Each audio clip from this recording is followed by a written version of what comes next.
Saudara dan saudari yang kekasih, Shalom, selamat berjumpa dengan Forum Katekismus, tempat belajar firman Tuhan berdasarkan Alkitab dengan menggunakan buku Katekismus Gereja Kerasulan Baru. Damai sejahtera Tuhan Yesus Kristus menyertai kita.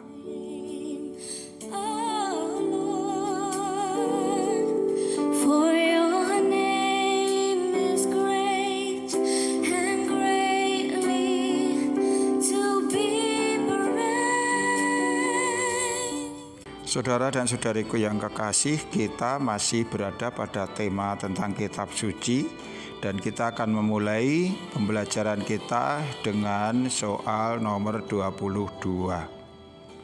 Bagaimanakah kitab-kitab perjanjian baru dibagi? Ada berapa banyak dan bagaimanakah susunannya?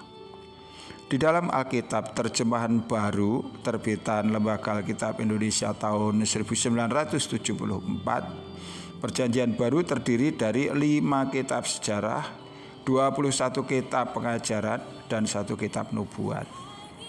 5 kitab sejarah yaitu kitab Injil Matius, Injil Markus, Injil Lukas, Injil Yohanes, dan kitab Kisah Para Rasul.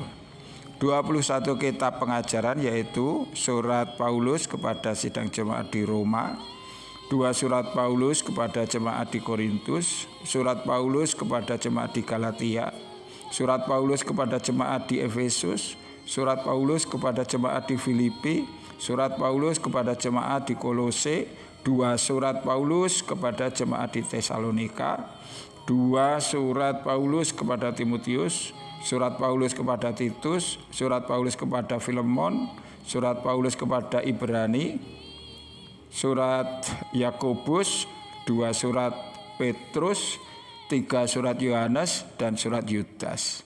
Kitab nubuat yaitu Wahyu kepada Yohanes.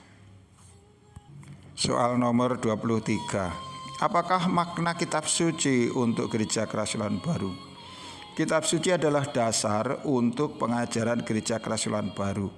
Ayat-ayat yang diambil dari kitab suci juga merupakan dasar untuk khotbah di dalam kebaktian. Saudaraku, di dalam Gereja Kerasulan Baru, semua pengajaran didasarkan pada Alkitab. Ini meliputi khotbah-khotbah, materi pelajaran untuk anak-anak maupun kaum muda.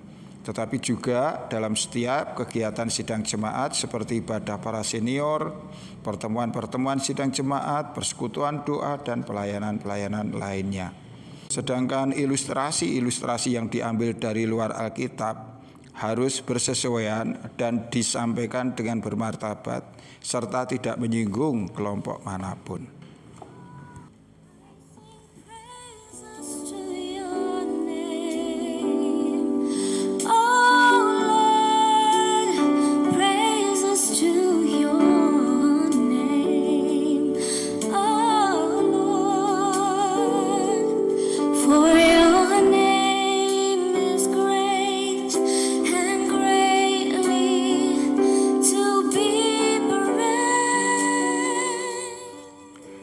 Soal nomor 24. Siapakah yang ditugaskan untuk menafsirkan kitab suci? Pemahaman yang benar akan Roh Suci hanya dapat dibukakan di dalam seluruh kedalamannya melalui aktivitas Roh Kudus. Adalah bagian dari tugas para Rasul Yesus untuk menafsirkan kitab suci untuk pengajaran dan praktek iman.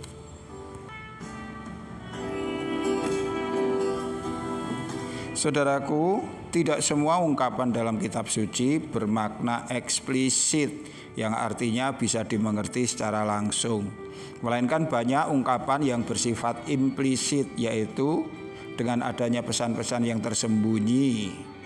Ini terutama berkaitan dengan nubuat-nubuat yang menggunakan simbol-simbol, gambaran-gambaran atau hubungan-hubungan dengan bagian kitab suci yang lainnya. Untuk dapat memahami kitab suci secara mendalam dibutuhkan tuntunan Roh Kudus. Sesuai dengan apa yang disampaikan Rasul Paulus, para rasullah yang diberi otoritas untuk menafsirkan kitab suci untuk keperluan pengajaran dan juga praktek iman. 1 Korintus Pasal 4 ayat 1 mengatakan demikian. Demikianlah hendaknya orang memandang kami sebagai hamba-hamba Kristus yang kepadanya dipercayakan rahasia Allah.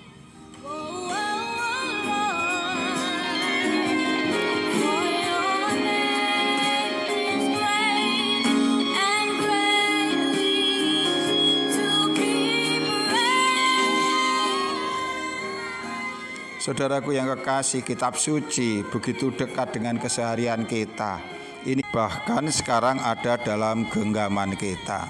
Dalam kondisi yang demikian seharusnya kita lebih akrab dengan Alkitab, lebih sering membaca kitab suci. Tetapi apakah benar demikian adanya? Mari kita tanya diri kita sendiri-sendiri. Semoga Tuhan mengaruniakan hikmat kepada kita. Sampai jumpa. Amin.